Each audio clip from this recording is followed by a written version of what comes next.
قرآنی دعا English.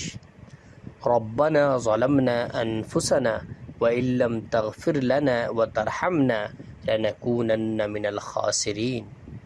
Our Lord, we have wronged ourselves, and if you do not forgive us and have mercy upon us, we will surely be among the losers. Explanation. This dua of the Quran is mentioned in Surah Araf, ayah number 23. This is the supplication of Prophet Adam and Hawa alayhim assalam. The background of this dua is that Allah Almighty accommodated them in paradise and asked them not to approach a particular tree, but Satan whispered in their hearts and misguided them and persuaded them to make mistake with his trick. And finally, Prophet Adam and Hawa alayhim salam tasted the fruit of the forbidden tree. Consequently, for punishment they were unclothed. Then Allah said to them, "Did I not forbid you from that tree?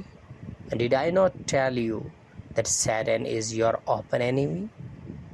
Then they realized their mistake and sought forgiveness from Allah with this dua. Satan was able to misguide even Prophet. Then where do we stand? So we should keep seeking Allah's mercy and forgiveness through this dua.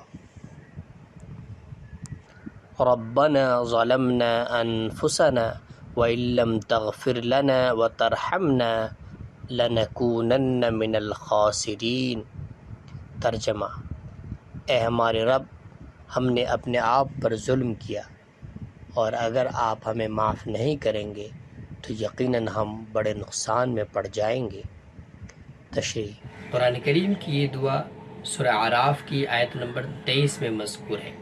یہ حضرت آدم اور حضرت حوا علیہم السلام کی دعا ہے. اس دعا کا پس منظر اس سے پہلے کی آیتوں میں مذکور ہے.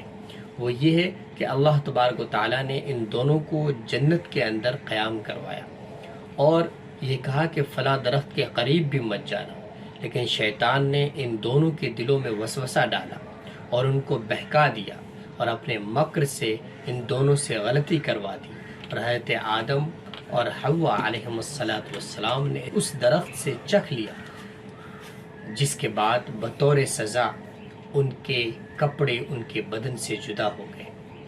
اور اللہ تعالیٰ نے ان سے کہا کہ کیا ہم نے تم کو اس درخت کے سے منع نہیں کیا تھا؟ اور کیا ہم نے تم سے نہیں کہا تھا کہ شیطان تمہارا کھلا ہوا دشمن ہے؟